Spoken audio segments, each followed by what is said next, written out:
ব্যক্তি থেকে পরিবার, সমাজ থেকে রাষ্ট্র, দেশ থেকে বিশ্ব সবকিছুর চালিকায় রাজনীতি। তাই রাজনীতির 10 দিক নিয়ে রাজকাহন নিবেদন করছে জিপিএইচ ইস্পাত। সাথে আছি আমি তাসনুভা তন্নি। অন্তর্বর্তী সরকারের পক্ষ থেকে জাতীয় নির্বাচন নিয়ে এখনো পর্যন্ত কোনো রোডম্যাপ ঘোষণা না হলেও এরই মধ্যে শুরু হয়ে গেছে রাজনীতির মাঠে জোটের লড়াই। বিশেষ করে বিএনপি ও জামায়াত ইসলামের অন্য ধর্মভিত্তিক দলগুলোকে কাছে টানতে এক ধরনের রশি টানাটানি শুরু করেছে। গত 21শে জানুয়ারি দীর্ঘদিনের বিভেদ ভুলে প্রথমবারের মতো চরমোনাই পীরের সঙ্গে সাক্ষাৎ করেছেন জামায়াতের আমির। নির্বাচন এগিয়ে আসলেই বারে ছোট রাজনৈতিক দলগুলোর কদর, শুরু হয় আসন ভাগাভাগির আশ্বাস। চলতে থাকে সমমনা দলগুলোর মধ্যে ঐক্য ধরে রাখার জোর প্রচেষ্টা। এই দীর্ঘদিনের পুরনো জোট প্রথাই কি পারে নির্বাচনী সমীকরণ পাল্টে দিতে? সামনে নির্বাচন ঘিরে জোট গঠনের জোর তোড়জোড় অন্তত আমাদের সেই আভাসই কি দিচ্ছে? এসব নিয়েই আলোচনায় আজ রাজকাহন স্টুডিওতে আছেন বিএনপির ভাইস চেয়ারম্যান শামসুজ্জামান দুদু, আছেন 12 দলীয় জোটের মুখপাত্র বাংলাদেশ এলপিডি চেয়ারম্যান শাহাদাত হোসেন সেলিম এবং আছেন জাতীয় পার্টির প্রেসিডিয়াম মেম্বার অ্যাডভোকেট রেজাউল ইসলাম ভুইয়া। স্বাগত জানাচ্ছি আজকে রাজকাহনে। অ্যাডভোকেট রেজাউল ইসলাম ভুইয়া, শুরু করতে চাই আপনাকে দিয়ে। জাতীয় পার্টি বিভিন্ন সময়ে নানান রাজনৈতিক দলের সাথে জোট গঠন করেছে। আওয়ামী লীগের সাথে যেমন আপনারা ছিলেন, তেমনি বিএনপির সাথেও আপনারা জোট গঠন করেছেন। সেটি আসলে কিসের স্বার্থে? রাজনৈতিক স্বার্থে নাকি শুধু নিজেদের দলীয় স্বার্থে ক্ষমতায় যাবার কারণ? ধন্যবাদ আপনাকে, ধন্যবাদ আমার দুই বিজ্ঞ সমালোচক এবং যারা দেখছেন তাদের সবাইকে। উপমহাদেশের রাজনীতিতে জোটের রাজনীতিটা শুধু বাংলাদেশে নেই। উপমহাদেশের রাজনীতিতে জোটের রাজনীতি দীর্ঘদিন যাবত একটি কালচার হিসেবে চলে আসছে। জাতীয় পার্টি 4 দলীয় জোটের মধ্যে যেরকম ছিল এটা সত্য, আবার আওয়ামী লীগের সাথে মহাজোটের ইয়েতেও ছিল। জোটটা আসলে বিভিন্ন সময় বিভিন্ন সমীকরণে হয়। এখন এক এক পরিস্থিতিতে এক একবার এক একজনের সাথে জোট হয়েছে। আমরা এর আগেও কিন্তু এই জোট দেখেছি বাংলাদেশে। শুধু এই জোটের রাজনীতি যে শুধু 4 দলীয় জোট মহাজোট এর থেকে নয়। আমরা যখন ক্ষমতায় ছিলাম তখনও কিন্তু 15 দলীয় জোট, 7 দলীয় জোট ছিল, পরবর্তী 5 দলীয় জোট হয়েছে এবং জোটের রাজনীতি হয়েছে। সবাই কি ক্ষমতা বা ক্ষমতার আশেপাশের জন্য জোট করেছে? আওয়ামী লীগ, শাহাদাত হোসেন সেলিম ভাইরা গত 15 বছর জোট করে আন্দোলনও তো করেছে। এটাও তো আছে। জোট যে শুধুমাত্র ক্ষমতা বা ক্ষমতার কাছাকাছি এই জন্য কোনো ইয়ে নেই। জোট বিভিন্ন প্রেক্ষাপটে জোটের আমাকে একটু বলতে দিন, আপনার উত্তরটা তখন বিজয়ী হয় না। এরকম প্রেক্ষাপট হয়তো বা মহাজোটের পরে হয়েছে। বিজয় আর এর সাথে রাজনীতির কোনো সম্পর্ক নেই।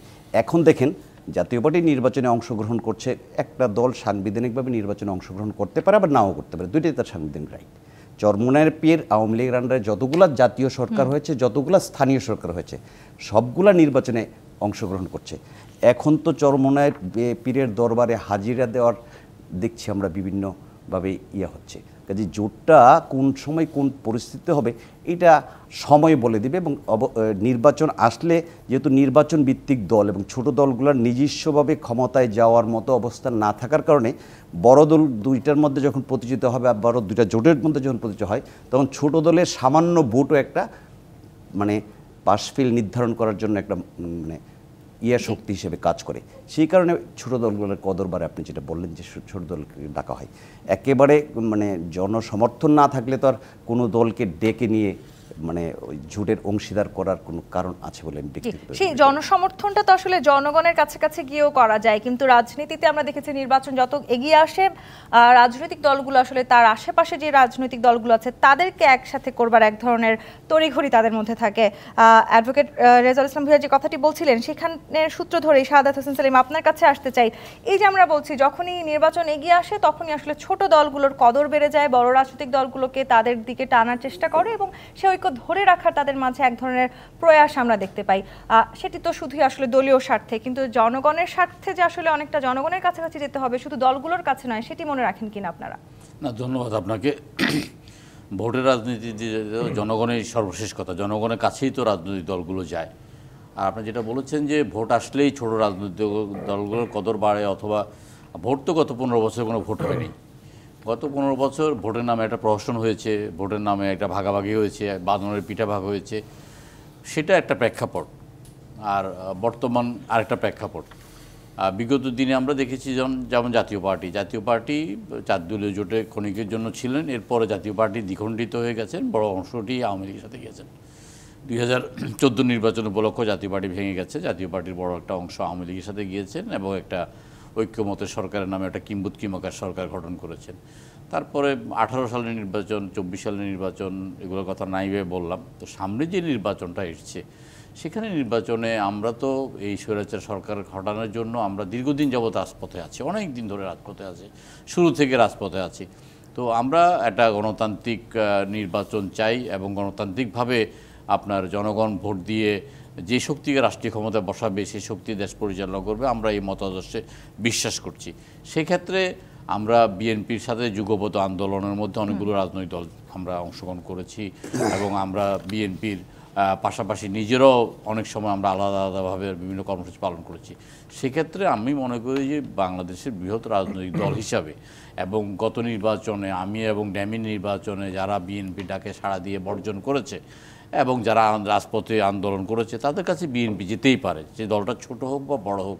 বিএনপি একটা বৃহৎ রাজনৈতিক দল হিসাবে, একটা দায়িত্বশীল রাজনৈতিক দল হিসাবে তাদের কাছে যেতে পারে। তাদের কাছে গিয়ে পরিস্থিতির আলোকে তারা একটা সমঝোতা করতে পারে, পরিস্থিতির আলোকে তারা একটা ঐক্যবদ্ধ সিদ্ধান্ত নিতে পারে, পরিস্থিতির আলোকে তারা জোটবদ্ধ নির্বাচন করতে পারে, পরিস্থিতির আলোকে নির্বাচন পরবর্তীকালে জোটবদ্ধভাবে সরকার গঠন করতে পারে। এগুলো সবগুলোই সম্ভব। কিন্তু ছোট দল বলতে মনে করছেন সেই দলগুলোর জন্য খানিকটা আশীর্বাদ স্বরূপ হতে যাচ্ছে বাংলাদেশের রাজনীতিতে?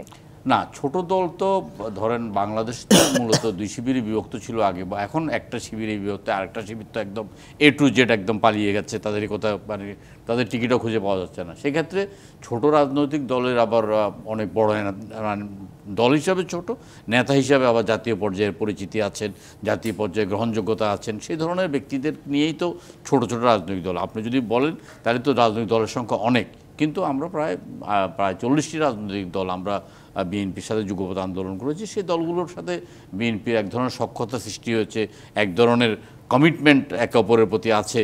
তো সেই ক্ষেত্রে সেটা আশীর্বাদতেই বলা যাবে হয়তো। এটাকে তো মানে গণতন্ত্রের জন্য, দেশ শাসনের জন্য, দেশে গণতন্ত্র প্রতিষ্ঠা করার জন্য ছোট দল বড় দল সবগুলোই আশীর্বাদ, সবাইকে একসাথেই কাজ করতে হবে, সেটি আমরা নিশ্চয়ই চাই। কিন্তু শামসুজ্জামান দুদু, আমি যদি খুব স্পেসিফিক্যালি বলি, বিএনপি প্রায় 3 দশকের রাজনৈতিক মিত্র ছিল জামায়াতে ইসলাম।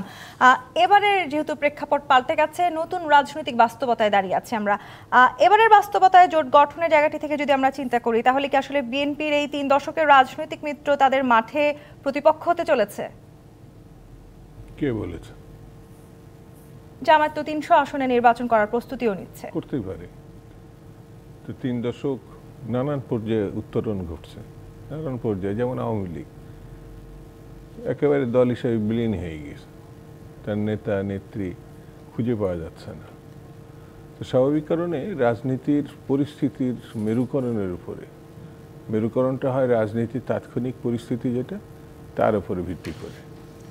জামাত ইসলাম তার নিজস্ব রাজনীতি আছে এবং অন্যান্য রাজনৈতিক দলেরও নিজস্ব রাজনীতি আছে, সংগঠনের দৃষ্টিভঙ্গি আছে, লক্ষ্য আছে। সেই বিবেচনা থেকে জামাত ভাবতেই পারে জামাতের মতো করে, বা অন্যান্য রাজনৈতিক দলও ভাবতে পারে। কিন্তু ছোট বড় রাজনৈতিক দল দীর্ঘদিন যখন এক ফ্যাসিবাদ বিরোধী, স্বৈরাচার বিরোধী আন্দোলন করেছে, কখনো তারা মিত্র ছিল, কখনো পরস্পরের রাজনীতি নিয়ে তারা তাদের অবস্থান থেকে এগিয়ে যাওয়ার চেষ্টা করেছে। ঠিক তেমনিভাবে জামাত দেখবেন কখনো আওয়ামী লীগের সঙ্গে থেকেছে, কখনো বিএনপির সঙ্গে থেকেছে, কখনো তারা একা চলেছে। তো এখন যেমন এই কেয়ারটেকার আন্দোলনে 96-এ তারা জামাত আওয়ামী লীগের সঙ্গে থেকেছে। ঠিক 86-এ যখন নির্বাচন হয়েছে জাতীয় পার্টি বা হোসেন মোহাম্মদ এরশাদের, সব দলই, বিশেষ করে আওয়ামী লীগ, জাতীয় পার্টি, বিএনপি, সব দলই তখন নির্বাচন বয়কট করেছিল। শেখ হাসিনা তো আরেক পা এগিয়ে গিয়ে চট্টগ্রামে বলেছিলেন যে এরশাদের অধীনে যে নির্বাচন করবে সে হলো জাতীয় বেঈমান। ঠিক এই ল্যাঙ্গুয়েজ। ঠিক তার 24 ঘন্টার মতো ঢাকায় ফিরে এসে তিনি সাংবাদিক সম্মেলন করে বলেছিলেন যে তারা নির্বাচন করবেন। মানে এই 24 ঘন্টার ব্যবধানটা, 12 ঘন্টার ব্যবধানটাও শেখ হাসিনা দেখতে পায়নি কি পরিস্থিতি হবে। এবং এই রাজনৈতিক দলের সঙ্গে জামাত ইসলামও ছিল। তো জামাত যখন যেটা করলে তারা তাদের বিবেচনায় ভালো হবে বলে তারা মনে করে, করতে পারে। যেমন পাকিস্তান আমলে সারা দেশ যখন মুক্তিযুদ্ধে অংশগ্রহণ করছে, বাংলাদেশের শহীদ জিয়া যখন স্বাধীনতা ঘোষণা করছে তখন জামাত ইসলাম মনে করছে যে পাকিস্তানের অখণ্ডতা রক্ষা করার জন্য ইয়া খানকে মানে শ্রেষ্ঠত্ব বা সমর্থন দেওয়াটা দরকার। তো এই যে তাদের মতো করে, যেমন এই যে 24শে অভ্যুত্থানের পরপরই বোধহয় সপ্তাহখানিকের মাথায় জাতীয় পার্টির জামাত ইসলাম প্রধান ডাক্তার শফিক বলছে আমরা আওয়ামী লীগকে মাফ করে দিলাম সপ্তাহখানিকের মধ্যে। যখন চারিধার থেকে উঠেছে যে তিনি মাফ করার কি, এই ফ্যাসিস্ট, এই হত্যাকারী, এই লুটেরা, তাই মানে সে কে? তখনই সে আবার সঙ্গে সঙ্গে পাল্টিয়ে বলেছে যে তার বিচার দাবি করে। ঠিক তেমনি একবার বলছে নির্বাচন পিছিয়ে যাওয়ার দরকার, একবার বলছে খুব দ্রুত নির্বাচন হওয়ার দরকার। সেই জন্য সে তার দৃষ্টিভঙ্গি অনুযায়ী চলছে। যেমন বিএনপির সঙ্গে থাকলে 18-19টা সিট পায়, আর বিএনপির বাইরে গিয়ে অর্থাৎ এককভাবে যখন নির্বাচন করি 2 থেকে 3টা পায়। এই আসন ভাগাভাগিটাও তো আসলে নির্বাচনী জোট গঠনে খুবই গুরুত্বপূর্ণ একটি জায়গা। আপনারা এই টকশো করেন না, এই জন্যে শেখ হাসিনার প্রভাবটা আপনার মধ্যে পড়ছে, এই ভাগাভাগি। আসন ভাগাভাগি হতে তো আমরা দেখেছি। না আসন ভাগাভাগি এটা শেখ হাসিনা বলেছে আমি একা খাই না, সবাই কাছে দিই। আমরা তো ইলেকশনই করি নাই।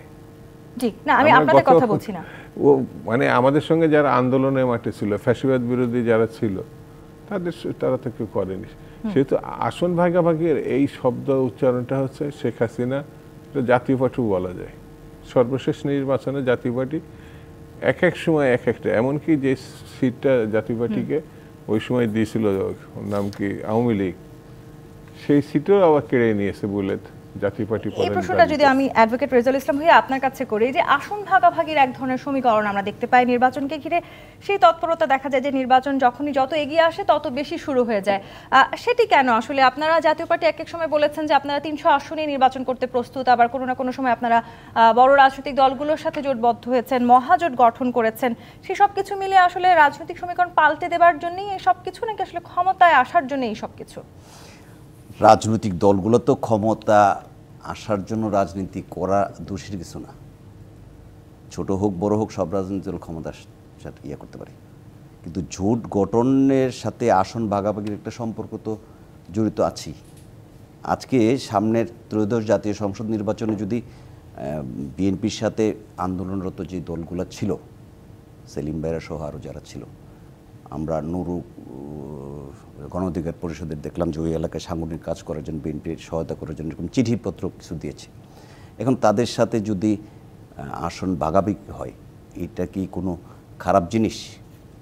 কারণ একসাথে 15 বছর আন্দোলন করলো, জেল খাটলো, ক্ষমতায় যদি যায়, আমার মনে হয় যে এইটা তো খারাপ কোনো ব্যাপার না। জনগণ ভোট দিলে জোটকে, এটা হইতে পারে। এটা অতীতে বাংলাদেশে হয়েছে, এখন শুধু ইয়ে না। আমরা মানে পাকিস্তান আমলেও কিন্তু যুক্ত ফ্রন্টের নির্বাচন হয়েছে এই দেশে, আসন ভাগাভাগি তখনও ছিল। তার পরবর্তীতেও এরকম নির্বাচন হইতে দেখছি। আনুষ্ঠানিক ঘোষণা দেওয়া হোক, ঘোষণা ছাড়া হোক, যেটা দুদুভাই বললেন এটার সাথে আমি একমত। একটা রাজনৈতিক দলের তো জামাতের ব্যাপারে উনি যেটা বললেন, একটা রাজনৈতিক দল তো নিজস্ব ইয়ে থাকতেই পারে, ওর মানে সিদ্ধান্ত নেওয়ার ক্ষমতা থাকতে পারে। 300 আসনে ইলেকশন করবো না, জোটে ইলেকশন করবো না, জোটের বাইরে ইলেকশন করবো, এটা সেই রাজনৈতিক দলের অবস্থার প্রেক্ষাপটে সে সিদ্ধান্ত নেবে। এখন প্রশ্ন হলো যে আসন ভাগাভাগি কালচারটা বাংলাদেশে এখন নতুন আমি মনে করি না। 91 সালে যে 18টা সিট 19টা সিট জামাত ইসলাম পেয়েছিল, সেখানে আনুষ্ঠানিক আসন ভাগাভাগি না হলেও বিএনপি অনানুষ্ঠানিকভাবে ওই আসনগুলোতে জামাতকে সাপোর্ট দেওয়ার কারণে কিন্তু এই আসনগুলো এসেছিল। এটাও একটা আসন ভাগাভাগি। এই জোটের যেমন আসলে একটা দীর্ঘ ইতিহাস আছে, তেমনি আসন ভাগাভাগিরও একটা দীর্ঘ ইতিহাস আছে। সাদাত হোসেন সেলিম, প্রায় 40টা দল আছে এখন বিএনপির সাথে। সেই সাথে একটু জানতে চাই, যখনই আসলে এই ধরনের জোট গঠনের কথা আসে, এই ধরনের আলোচনা আসে, তখন সমমনা জোট যারা আছেন তাদের মাঝে ঐক্য ধরে রাখার এক ধরনের প্রয়াস আমরা দেখি। 2024 সালের পরবর্তী সময়টাতে এসে দাঁড়িয়ে এখন আসলে সেই প্রয়াসটা কি একটি বড় চ্যালেঞ্জ হচ্ছে কিনা? দেখুন, আমি ভাগাভাগি শব্দটারই বিরুদ্ধে। এটা ভাগাভাগি হয়েছে আওয়ামী লীগ আর জাতীয় পার্টির মধ্যে। যেমন গত নির্বাচনের সময় ভাগাভাগি করেছে জিএম কাদের, ভাগাভাগি নিয়ে মান অভিমান, তারপরে আপনার সরকারের উপর চাপ সৃষ্টি করা, তারপরে এক ধরনের আপনার মুনাফিকি করা, এবং শেষ পর্যায়ে নিজের স্ত্রীর আসনটাকে ভাগাভাগি কোটায় ফেলতে পেরে তারপর নির্বাচন ঘোষণা দেওয়া, ওইটা জাতীয় পার্টির ব্যাপার।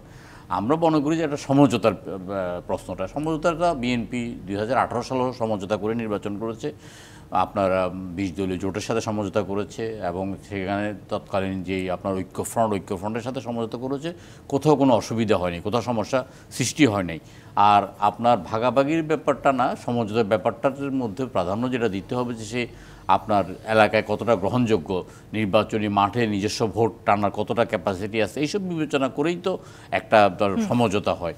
তো এখন এখানে আপনার নির্বাচন তো অনিবার্য, আমরা দেখতে পাচ্ছি যে একটা নির্বাচন অনিবার্য, এবং আমরা অবশ্যই সকল রাজনৈতিক দলগুলো চাই একটা দ্রুত নির্বাচনটা হয়ে যাক। এবং আজকে আপনার এখানে দেখলাম যে যেটা আপনার সিপিডি যেটা বলেছেন যে আপনার বিনিয়োগের ব্যাপারে, অর্থনৈতিক অবস্থার ব্যাপারে, আসলে তো এই ধরনের একটা সরকার ক্ষমতায় থাকলে, অনিশ্চিত একটা সরকার ক্ষমতায় থাকলে তো কোনো ব্যবসায়ী এগিয়ে আসবে না, দেশীয় বলুন আর বিদেশি বলুন। সুতরাং বিনিয়োগ করার জন্য, তারপর দেশের অর্থনীতিতে গতি সঞ্চালন করার জন্য, প্রশাসনকে তার গতি ফিরিয়ে পাওয়ার জন্য, এবং সর্বোপরি দেশের মানুষকে স্বস্তি দেওয়ার জন্য, দেশের মানুষের প্রতি জবাবদিহিতার জন্য একটা রাজনৈতিক সরকার প্রয়োজন। এবং আমরা মনে করি এটা নির্বাচন আসন্ন, এবং নির্বাচনটা আসন্ন, এবং সেই নির্বাচনে তো অবশ্যই একটা আপনার যেই বিএনপির একটা ওপেন কমিটমেন্ট আছে। বিএনপির প্রধান জনাব তারেক রহমান আপনার 28শে মার্চ 2022 সালে বলেছেন যে এই কালনাগিনী স্বৈরাচার সরকার মানে হটানোর প্রশ্নে যে সমস্ত রাজনৈতিক দল, শক্তি এবং পেশাজীবী যারা কাঁধে কাঁধ মিলিয়ে আন্দোলন করবে, বিএনপি তাদেরকে নিয়ে একটা জাতীয় ঐক্যের সরকার গঠন করবে এবং তাদেরকে নির্বাচন করবে। সেই নির্বাচনে কেউ যদি জয়ী হয় তা তো ভালো কথা, পরাজিত হলো, যখন একজন রাজনৈতিক দলের বড় একজন নেতা তিনি কোনো কারণে পরাজিত হয়েছেন, তাকেও সেই সরকারে শামিল করে দেশের উন্নয়নে। পরবর্তী সময় কিন্তু রাজনৈতিক দলগুলো যথেষ্ট সমঝোতার এক ধরনের দেখিয়েছে আমাদেরকে, কিন্তু এরপরও শামসুজ্জামান দুদু, এই পরবর্তী সময়টার কথায় যদি আমরা আসি, নানানভাবে তো অপচেষ্টা করছেন, ষড়যন্ত্র করার তো চেষ্টা আছেই। সেক্ষেত্রে জোটের জায়গাটিতেই যদি আমি আসি, বিএনপি কিংবা সমমনা জোটকে কেউ কি ভাঙার চেষ্টা করছে কিনা, সেই ধরনের কোনো ষড়যন্ত্র আপনারা উপলব্ধি করতে পারছেন কিনা, সেই সম্ভাবনা আছে কি? এখন তো জোট নাই, সবাইকে ইন্ডিভিজুয়ালি কাজ করছে। বিএনপি আপাতত কোনো জোটে নাই, কিন্তু বিএনপির সঙ্গে যারা ছিল, যারা গত 16 বছর ধরে আন্দোলন সংগ্রাম করেছে, তারা যে অবস্থান থেকেই থাকুক, যেভাবেই থাকুক, তাদের সঙ্গে আমাদের সম্পর্ক আছে। আমরা তাদের সঙ্গে কথা বলি, তারাও আমাদের সঙ্গে কথা বলে। মাঝে মধ্যে আমরা গণতন্ত্রের প্রশ্নে, আগামী দিনগুলোর প্রশ্নে, রাজনীতির প্রশ্নে এইসব ব্যাপার নিয়ে আলাপ হয়, এখনো হচ্ছে। তবে যারা পতিত, যারা পালিয়ে গেছে, তাদের হাতে হাজার হাজার না, লক্ষ হাজার কোটি টাকা, বাংলাদেশের বলা যায় সমস্ত অর্থ তারা আত্মসাৎ করে নিয়ে পালিয়ে গেছে। তাদের সঙ্গে একটি বৃহৎ রাষ্ট্র, তাদের বলা যায় কি যে গত 5 মাস ধরে তাদেরকে রক্ষা করে চলেছে। হত্যাকারী, লুটেরা, ধ্বংসকারী, খুনি, এদেরকে যে দেশ আশ্রয় দিয়েছে, তাদেরকে গণতান্ত্রিক এবং প্রগতিশীল রাষ্ট্র বলে আমাদেরকে আবার একসময় মানতে হয়েছে, এখনও মানতে হচ্ছে। যেহেতু 71-এ তারা আমাদের মুক্তিযুদ্ধের সময় আমাদের সঙ্গে ছিল, গণতন্ত্র বা স্বাধীনতার পক্ষে। কিন্তু তাদের যে অবস্থানটা, সেটা গণতন্ত্র বিনাশী, এখন স্বাধীনতা বিরোধী। তারপরেও আমরা মনে করি কৃতজ্ঞতা থাকতে হবে উভয় পক্ষের, সম্মানজনক অবস্থা থাকতে হবে উভয় পক্ষের। সেই কারণে যদি আমরা এই সম্পর্ক এগিয়ে না নিতে পারি, কারোর জন্যই ভালো হবে না, না তাদের জন্য না আমাদের জন্য। আমরা মনে করি যে কোনো প্রতিবেশী পাল্টানো যায় না, প্রতিবেশীকে নিয়ে খারাপ হোক ভালো মন্দ আমাদের চলতে হচ্ছে। আগামী দিনগুলোতে আমার কাছে যেটা মনে হয়, তারা যেভাবেই চেষ্টা করুক না কেন, যে ধরনের চেষ্টা করুক, অর্থাৎ আওয়ামী লীগ মনে করছে যে তারা আবার ফিরে আসবে, কিন্তু এইরকম পরিস্থিতি, পরিণতি ভয়ঙ্কর। গত বোধহয় আমার 100 বছরের ভিতরে দক্ষিণ পূর্ব এশিয়া কেন এই নিকটে যারা যে এরকমভাবে পালায়নি, এক শ্রীলঙ্কা ছাড়া। তো সেই পালানোটা এখনো পর্যন্ত যে পরিস্থিতি দেশে হোক না কেন, তারা ফিরে আসবে, তাদের গ্রহণ করবে, তাদের মেনে নেবে, এটা ব্যক্তিগতভাবে আমার মনে হয়। ভারতের প্রভাবের কথা বলছিলেন, বাংলাদেশের নির্বাচনে আমরা প্রায় সময় দেখেছি, আসলে বিশেষ করে বিগত 16-17 বছরের কথা যদি আমি বলি, বাংলাদেশের নির্বাচন ঘিরে ভারতের একটি বিশাল বড় প্রভাব খাটায়। সেটি যে কোনোভাবে নির্বাচনের ফলাফল কিংবা সমীকরণ পাল্টে দেওয়ার ক্ষেত্রেও তাদের একটি বড় প্রভাব ছিল। সেখান থেকেও নিশ্চয়ই আমাদের বেরিয়ে আসার সময় এসছে, এবং সেক্ষেত্রে আসলে রাজনৈতিক দলগুলোকে এক জায়গায় যেতে হবে কিনা, সেই জায়গাটিতে আমরা পৌঁছাতে পারছি কিনা, যেগুলো নিয়ে আমরা আলোচনা করব। জি25 ইস্পাত নিবেদিত রাজকাহন থেকে বিরতি নিয়ে ফিরছি, সাথেই থাকুন। জি25 ইস্পাত নিবেদিত রাজকাহন দেখছেন। অ্যাডভোকেট রেজাউল ইসলাম ভূঁইয়া, শামসুজ্জামান দুদু খুব গুরুত্বপূর্ণ একটি কথা বলছিলেন। নির্বাচন আমাদের, কিন্তু সেখানে অনেকভাবে আমরা প্রতিবেশী দেশগুলোর প্রভাব দেখতে পাই। সেই প্রভাব থেকেও যেমন বেরিয়ে আসার সময় এসছে, তেমনি রাজনীতিতে শেষ বলে কিছু নেই, সেই কথাটিও আমরা বারবার শুনেছি। আপনি কি মনে করছেন সামনের এই পরিবর্তিত নির্বাচনে আমরা সে ধরনের কিছু দেখতে যাচ্ছি কি? হতে পারে। রাজনীতি শেষ বলে যে কথা দুদু বলছে, এটা বাস্তব সত্য। আমরা কি চিন্তা করেছিলাম 2018 সালে ডক্টর কামালের নেতৃত্বে বিএনপি ইয়াতে যাবে, কি জানে কয় নির্বাচনে যাবে, সেই নির্বাচনে জামাতের আমির এই দানের শেষে নির্বাচন করবে, আপনার গণফোরামের লোকজন সূর্য মার্কা করছে, দানের শেষে করছে। সমঝোতা কিন্তু এরকম হয়েছে। রাজনীতিতে শেষ যে শব্দটা, এটা শেষ হওয়ার পরে বলা যাবে যে কি হয়। জাতীয় পার্টি সামনে নির্বাচনকে নিয়ে কি ভাবছে? আপনারা কোনো জোট? জাতীয় পার্টি তো আমরা এখন কোনো জোটে নাই, আমরা স্বাধীনভাবে সংগঠন করছি। একটি নিবন্ধিত রাজনৈতিক দল হিসেবে আগামী সংসদ নির্বাচনে আমরা অংশগ্রহণ করব। আমরা এখন পর্যন্ত এককভাবে নির্বাচনে অংশগ্রহণ করার প্রস্তুতি নিচ্ছি। পরবর্তীতে জোট হবে না না হবে, সময় বলে দেবে যে কি করার ব্যাপার আছে। আমি যুক্ত করতে চাই একটু বিগত যে নির্বাচনটা ছিল, শেষ যে নির্বাচন, সেই নির্বাচনে যেহেতু আপনারা আওয়ামী লীগের সাথে ছিলেন, সেটি নিয়ে জনমনে এক ধরনের রেশ রয়েছে। সেটি কাটিয়ে উঠতে আপনারা কি ধরনের সংস্কার কাজ করছেন? সেটা থাকাটা অস্বাভাবিক কিছু আমি এটা মনে করি না, কিন্তু একটা রাজনৈতিক দল সাংবিধানিকভাবে নির্বাচনে অংশগ্রহণ করার অধিকার আছে না। এখন নির্বাচনে অংশগ্রহণটা যদি মানে অপরাধ হয়, সেই ক্ষেত্রে এটার ব্যাপার হতে পারে। জাতীয় পার্টির কিন্তু কাটায় ওঠার মতো অনেক ব্যাপার আছে। জাতীয় পার্টি এদেশে রাষ্ট্রধর্ম ইসলাম করছে, শুক্রবারে ছুটি করছে, স্কুল কলেজে বই খাতা ফ্রি মাগনা দিচ্ছে, উপজেলা প্রতিষ্ঠা করছে। জাতীয় পার্টির এরকম অসংখ্য কাজ আছে যেগুলোর উপর ভিত্তি করে, উন্নয়নের উপর ভিত্তি করে জাতীয় পার্টি ফিরে আসতে পারে। কাজে জাতীয় পার্টি তার নিজস্ব যে 18 দফা কর্মসূচি আছে, সেই 18 দফা কর্মসূচির ভিত্তিতে রাজনীতি করবে। এবং আমি বিশ্বাস করি যে একটা নির্দিষ্ট মানুষ জাতীয় পার্টির রাজনীতি এখনও বিশ্বাস করে, এবং এই উন্নয়নের কাজগুলা যতদিন শুক্রবারে ছুটি থাকবে, যতদিন রাষ্ট্রধর্ম ইসলাম থাকবে, জাতীয় পার্টির অস্তিত্ব ততদিন পর্যন্ত। আপনারা যেমন এবার আসলে জোটের সাথে অন্তর্ভুক্ত হতে হবে সেটি ভাবছেন না, নিজেরা নির্বাচন করবেন সেটি চিন্তা করছেন, শামসুজ্জামান দুদু তেমনি যারা আসলে বৈষম্য বিরোধী ছাত্র আন্দোলন করেছেন, যে ছাত্ররা সামনে ছিলেন এই পুরো আন্দোলনে, জাতীয় নাগরিক কমিটি গঠন করে তারা নতুন রাজনৈতিক দল আনার কথা বলছেন। তারা নানাভাবে জোট নিয়ে আলোচনা করছেন। তারা পুরনো যে বড় রাজনৈতিক দলগুলো আছে তাদেরকে পেছনে ফেলে সামনের দিকে এগিয়ে যাওয়ার জন্য নানান রকমের মন্তব্যও করছেন। কি মনে করছেন সবকিছু মিলে সামনের নির্বাচনে আসলে তরুণদের জন্য নতুন কোন সমীকরণ আমরা দেখতে পারি কি? না, প্রশ্নটা হচ্ছে যে কেউ যদি রাজনীতি করতে চায়, তারপরে না রাজনৈতিক দল করবে। রাজনীতি যদি না করি, তো রাজনীতি দল কিভাবে করবে, এটা একটা প্রশ্ন। এই কারণে বলছি যে বৈষম্য বিরোধী আন্দোলন যারা করেছে, তারা ইতিমধ্যেই এটা একটা ছাত্র সংগঠনে রূপান্তরিত হয়েছে। আগে কিন্তু বৈষম্য বিরোধী ছাত্র আন্দোলন মানে একটা আমব্রেলা, একটা ছাতা, তার নিচে সব ছাত্র সংগঠন যেগুলোই ছিল, মানে হাসিনা বিরোধী, ফ্যাসিবাদ বিরোধী, স্বৈরাচার বিরোধী, ওই জায়গাটা ছিল। কিন্তু যখনই ওরা ছাত্র সংগঠন হিসাবে আত্মপ্রকাশ করেছে বৈষম্য বিরোধী, তখন আর অন্য কোনো 28টি কি 30টি ছাত্র সংগঠন আলাদা হয়ে গেছে। এই যে তারা একটা করলো না, শহীদ মিনারে একটা মিটিং করছিল, সেই মিটিংয়ের দিনে আবার ইসলামী ছাত্র শিবির যারা আনুষ্ঠানিকভাবে তাদের সঙ্গে আছে এই কথা বলে না, কিন্তু তারা সম্মেলন ডেকেছিল। তারাই আমার ধারণা যে ওই শহীদ মিনারে সমাবেশটায় অংশগ্রহণ করেছিল। আমার প্রশ্ন হচ্ছে যে তারা করতে চায়, এটা কেউ বাধা দিবে না, কিন্তু আজ প্রায় 6 মাস হতে চলল, নাগরিক কমিটির নামে যেটা তৈরি করেছে, ওরা দাবু করছে, কিন্তু ওটা কি রাজনৈতিক সংগঠন নাকি ওটা সাংস্কৃতিক সংগঠন না অন্য সংগঠন, এটা কিন্তু তারা খোলসা করছে না। অর্থাৎ আমার বক্তব্য খুব স্পষ্ট, আসতে বলে না, তো আগে আসুক। আবার তারা তো এটিও বলছে যে রাজনৈতিক দলগুলো তারা আসছে রাজনীতিতে, সেটি নিয়ে ভয় পাচ্ছে, চাপে আছে। কারা?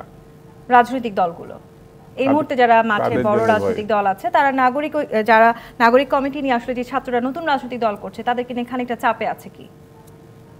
আমি শেখ হাসিনা যখন ক্ষমতায় ছিল, আমরা যখন 16 বছর 17 বছর তখন কখনো কখনো তো ঘুমানো অসুবিধা হতো, তো ঘুমানোর প্রয়োজন হলে জেল খাটতাম আমরা। এখন একটা জিনিস হাসিনা চলে যাওয়ার পরে কে আসলো কে গেল এই নিয়ে তো আমাদের চিন্তা নাই, চাপে থাকবে এটা আবার কি ধরনের কথাবার্তা। ইলেকশন করলে না বুঝতাম যে তারা একটা কাজের কাজ করছে, সব কাজ তারা করছে, ইলেকশনের কথা বললে হঠাৎ করে ওর আতঙ্কগ্রস্ত হয়ে যায়, মানে হঠাৎ। তো 3 জন সিপাহসালা তাদের আছে সরকারের মধ্যে, এই সিপাহসালার মধ্য দিয়ে তারা যে সুবিধাটা ভোগ করছে এখন, সেটাই সরকারকে দৈন্য দশায় ফেলে দিয়েছে এই 3 সিপাহসালায়। এরাই এই সরকার যে এখন মানে নিরপেক্ষ সরকার না, সেটি এই 3 সিপাহসালার প্রমাণ করেছে। তো ওরা কি রাজনৈতিক দলে যাবে নাকি এখানেই থাকবে সেটা আবার তাদের ডিসাইড করতে হবে। তো এই সব সিদ্ধান্ত তারা, তো আমরা তো বিএনপি করি, উনি এলডিপি করে, জাতীয় পার্টি করে, সবারই একটা পরিচিতি আছে। ওরা কি করে এটা এখন ক্লিয়ার না, সেই জন্য বলছে না বৈষম্য বিরোধী এখন নেহাতি একটা ছাত্র সংগঠন, আর ওদের রাজনৈতিক দল তো হয় নাই। তো যদি হয়, এমনকি ডক্টর ইউনূস সাহেব একবার ওই যে 1/11 পরে উনি একটা ছাত্র কি রাজনৈতিক দল করছিলেন, কি যেন শক্তি, নাগরিক শক্তি, 17 দিন টিকছিল। তো ওরা যদি তাকে উস্তাদ মানে তাহলে 17 দিন টেকবে। অর্থাৎ এই মুহূর্তে আসলে বড় রাজনৈতিক দলগুলো তাদেরকে নিয়ে কোনো ধরনের চাপে নেই, চিন্তার কোনো কারণ নাই। জি, অ্যাডভোকেট রেজাউল ইসলাম ভূঁইয়া, যে কথাটি আপনি বলছিলেন আসলে নানান সময়ে জোটের পরিবর্তন আসতে পারে, সমীকরণ পাল্টে যেতে পারে, সেই সূত্র ধরে শাহাদাত হোসেন সেলিম আপনার কাছে আমি আবারও আসতে চাই। জাতীয় পার্টিকে তো আমরা দেখেছি আসলে বিভিন্ন সময়ে নিজেদের প্রয়োজন হোক কিংবা দলীয় স্বার্থে হোক, রাষ্ট্রের স্বার্থে হোক, তারা এক এক নির্বাচনে এক একজনের সাথে আসলে নির্বাচন করেছে। তেমনি আসলে এবারে আপনি নিশ্চয়ই জানেন মির্জা ফখরুল এবং চরমনাই পীরের সাথে যে সাক্ষাৎ হয়েছে, সেখানে তারা একটি কথা বলেছেন যেটা আমার খুব ভালো লেগেছে, একে অপরের বিরুদ্ধে আঘাত করে আর কথা বলবেন না কেউ। জোট যখন গঠন হচ্ছে, জাতীয় ঐক্যের কথা যখন আমরা ভাবছি, এই বিষয়টি আমরা মনে রাখছি নাকি শুধু শুধু নিজেদের জোটে ডেকে নিয়ে আসবার জন্য এই বিষয়টি ভুলে যাচ্ছি? না দেখুন, আপনার এখানে যেটা মানে মির্জা ফখরুল ইসলাম সাহেব বলেছেন বা আমরা যেটা মনে করি যে আমরা যারা স্বৈরশাসন বিরোধী আন্দোলনে ছিলাম, আমাদের মধ্যে একটা ঐক্য হওয়া দরকার, ঐক্য থাকা দরকার, এবং আমাদের মধ্যে একটা পারস্পরিক সমঝোতা দরকার। কারণ আমরা এই স্বৈরশাসককে পরাজিত করেছি এবং দেশে গণতন্ত্র আমরা ফিরিয়ে আনার পথে আছি। তো সেক্ষেত্রে আমাদের মধ্যে যেন কোনো ভুল বোঝাবুঝিটা না হয় সেটা দেখার দায়িত্ব তো আমাদের প্রত্যেকেরই। আমরা এমন কোনো কথা বলবো না, এমন কোনো কথা বলে এমন কোনো দলকে আঘাত করবো না যে দলগুলো আমরা একসাথে কাঁধে কাঁধ মিলিয়ে আন্দোলন করেছি। জাতীয় পার্টির ব্যাপারটা ভিন্ন, জাতীয় পার্টিকে আমরা অবশ্যই আমরা খুব মানে ছেঁচালো কণ্ঠে আমরা সমালোচনা করি এবং করে আসছি এবং ভবিষ্যতে করব। রাজনৈতিক দল তাদের সাথেও তো একটি দূরত্ব আছে। ছাত্রদের সাথে আমাদের কোনোই রকম দূরত্ব নাই। ছাত্ররা যদি রাজনৈতিক দল করতে চায় আমরা স্বাগতম জানাচ্ছি, কিন্তু ব্যাপারটা হলো যে এরকম যে ছাত্রদের তো প্রথমেই তো শিক্ষা ব্যবস্থাটাকে এবং শিক্ষা জীবনে ফিরে যাওয়া উচিত। আমরা একটা আশঙ্কা করছি আপনার তাদের কয়েকজনের উচ্চাকাঙ্ক্ষার কারণে পুরো একটা প্রজন্ম ধ্বংস হয়ে যাচ্ছে কিনা। কারণ একটা প্রজন্ম আপনার এখন আপনার সমন্বয়ক অভ্যর্থবার সমন্বয়কের নাম ধরে আপনার যা করছে এটা কারণ জাতির কাছে গ্রহণযোগ্য নয়। আমি আমার নির্বাচনী এলাকার কথা বলতে পারি, লক্ষ্মীপুরে এক রামগঞ্জে আপনার লক্ষ্মীপুর জেলা থেকে যে বিভিন্ন কলেজের যে সমন্বয়কদের নাম দেওয়া হয়েছে সেখানে রামগঞ্জে কোনো সমন্বয়কের নাম নেই। আমরা কয়েকজন মিলে আমরা বিএনপি কয়েকজন আত্মীয় স্বজন যারা ছিল কলেজের ছাত্র তাদেরকে সামনে নিয়ে আমরা মিটিং মিছিল করেছি। আওয়ামী লীগ বেধড় মারপিট করেছে, কোনো সমন্বয়ককে আমরা খুঁজে পাইনি এবং সমন্বয়কের নামও নেই। কিন্তু এখন ইউনিয়ন পর্যায়ে সমন্বয়করা গিয়ে ইউনিয়ন পরিষদের কম্বল বিতরণ করা, গম বিতরণ করা, টিন বিতরণ করার মধ্যে যেভাবে ঝাঁপিয়ে পড়ছে আমরা খুবই আতঙ্কিত এবং পুরো জাতি আতঙ্কিত। এবং একটা প্রজন্ম যে ধ্বংস হয়ে যাচ্ছে, একটা প্রজন্ম যে প্রজন্মটা এখন শিক্ষা বিজয় লাভের পরে তারা শিক্ষা জীবনে ফিরে যাওয়ার দরকার ছিল। আপনার যেটা 1972 সালে আমরা দেখেছি যে মুক্তিযুদ্ধের পরে আমরা মুক্তিযোদ্ধাদেরকে আমরা সেইভাবে আপনার কন্ট্রোল করতে পারি নাই বলেই সেই সময় হাইজ্যাকার নাম হয়েছে মুক্তিযোদ্ধাদের, 16 ডিভিশন নাম হয়েছে। এখন 36 দিনের আন্দোলনের পরে 37 দিনে এমন সমন্বয়ক বেরিয়ে গেছে যে আমরা তাদেরকে নিয়ে আমরা আতঙ্কিত কি কারণে? ওই যে বললাম যে ইউনিয়ন পরিষদে গিয়ে যে গমের ভাগ দাবি করছে, আপনার ভাগ করে, কিন্তু তারা রাজনীতি করুক, শত ফুল ফুটতে দেয়, গণতন্ত্রের এটাই সৌন্দর্য। তাদের রাজনীতি নিয়ে আমরা মোটেই চিন্তিত না, একদম সামান্যতম চিন্তা আমরা করছি। তারাও কিন্তু নানানভাবে জোট গঠন করবার চিন্তা করছেন। তারা চিন্তা করছেন আসলে বাংলাদেশে অনেক ধরনের মুজিববাদ জিয়াবাদ অনেক কিছু বাদ দিতে হবে, বাদ দিয়ে সামনের দিকে এগিয়ে যেতে হবে, কিন্তু সেটিও বা আসলে কতখানি সম্ভব? গণতান্ত্রিক ধারায় তো সব রাজনৈতিক দলকে একসাথে এগিয়ে যেতে হবে। মুজিববাদ তো কবরে চলে গেছে, মুজিববাদ কবরে চলে গেছে। মুজিববাদ যাই ছিল, শেখ হাসিনা আপনার একসাথে এক কবরে তিনটাকে দাফন করেছে, নিজে দাফন করেছেন, দলকে দাফন করেছেন, তার মৃত বাবাকেও দাফন করেছেন। জিয়াবাদ বলতে বাংলাদেশে কিছু ছিল না। এখন যদি নাসিরাবাদ সৃষ্টি হয়, সেটা তো চিটং একটা জায়গার নাম আছে নাসিরাবাদ। আমি জানি না বাংলাদেশে আর কোনো জায়গার নাম আছে কিনা নাসিরাবাদ। ওই নাসিরাবাদও সেখানে টিকবে না। কিন্তু গণতান্ত্রিক ধারায় আসলে ঠিক যেভাবে আমাদের সব দলকে এগিয়ে যেতে হতো, সেই ধারায় আমরা হাঁটছি কিনা, নাকি শুধু নিজেদের দলীয় স্বার্থ চিন্তা করছি? এই বিষয়গুলো নিয়ে আরো আলোচনা হবে। রাজকাহন থেকে বিরতি নিয়ে ফিরছি, সাথেই থাকুন। জি25 ইস্পাত নিবেদিত রাজকাহনে আরো একবার আমন্ত্রণ। সাদাত হোসেন সেলিম, অনেক কিছু পরিবর্তনের কথা আমরা বলছি, সংস্কারের কথা বলছি আমরা, এবং সেই সংস্কার আগে হবে নাকি নির্বাচন আগে হবে সেটি নিয়ে একটি তুমুল তর্ক বিতর্ক চলছে। সেই জায়গাটিতেও আমি একটু জানতে চাই, জোটবদ্ধ হয়ে নির্বাচন করা, আপনারা সবাই বলছিলেন যে বাংলাদেশ কিংবা এই সাবকন্টিনেন্টের ইতিহাসে অনেক পুরনো এবং দীর্ঘ একটি ইতিহাস। জোটবদ্ধ হয়ে নির্বাচন করার মাঝেও আসলে কোনো ধরনের সংস্কার এখন প্রয়োজন কি আমাদের? দেখুন, আপনার এই 111-এর সময় তো সংস্কারটা একটা কালিতে পরিণত হয়ে গিয়েছিল। এখন সংস্কারপন্থী যারা বলতো আপনার, তারা মানে একদম রাজনৈতিকভাবে অনেকে মৃত্যু হয়ে গেছে। এখানে যে সংস্কার, এই সংস্কার বর্তমান সরকার কোনো সংস্কার করতে পারবে এটা আমি একদম শূন্য বিশ্বাসই করি না। কারণ তারা গত 6 মাসে কোথাও কোনো সংস্কার করতে পারে নাই। তারা নিজ নিজ মন্ত্রণালয়ের ব্যাপারে প্রত্যেকেই চরমভাবে ব্যর্থ, এত ব্যর্থ যে বলার বাইরে। একটা রাষ্ট্রকে একদম স্থবির করে দিয়েছে এই উপদেষ্টারা। তো সেই ক্ষেত্রে তারা যে একটা কথা বলে যে কি, বড় সংস্কার যদি চান তাইলে 6 মাস বেশি দেরি হবে, ছোট সংস্কার, ছোট বলতে কি সংস্কার, বড় বলতে কি সংস্কার, কি সংস্কার করবে আমাদের মাথার মধ্যেই আসতেছে না। আমরা মাপ চাই সংস্কারের জন্য, আমরা চাই যে একটা নির্বাচনটাকে সুষ্ঠু করার জন্য যেটা করা দরকার আপনি ওটা করে একটা নির্বাচন দিয়ে একদম মানে সফলতার সাথে আপনার প্রত্যেকে প্রস্থান করেন, এটাই চাই। কারণ সংস্কারই সরকার করতে পারবেন না, এটা গুলিয়ে ফেলেছেন সংস্কারটাকে, তারা গুলিয়ে ফেলেছেন। এমন মানে তারা বিষয়কে বিতর্কিত করছেন, সামনে নিয়ে আসছেন, যেটা আমাদের কাছে গ্রহণযোগ্য না, কোনো মানে রাজনৈতিক দলের কাছে গ্রহণযোগ্য হবে না। যে কারণে আমরা মনে করি যে আপনার এই যে দেখেন, আপনার গতকালকে রেলওয়ের কর্মচারীরা আমরা আন্দোলনে গেছে, সমস্ত মানে ওই মন্ত্রীকে খুঁজে পাওয়া যাচ্ছে না। এই গভর্নমেন্টে কোনো ক্রাইসিস ম্যানেজার নাই। শেষ পর্যন্ত বিএনপিকে হস্তক্ষেপ করে তাদের সাথে আলোচনা করে তারপর এটা সমাধান করতে হয়েছে। তার মানে কি, এই সরকারের কোনো দায়বদ্ধতা তো নাই। দায়বদ্ধতা, হাজার হাজার মানুষ যাত্রী কষ্ট পাচ্ছে, মানে রেলমন্ত্রী খুঁজে পাওয়া যাচ্ছে না।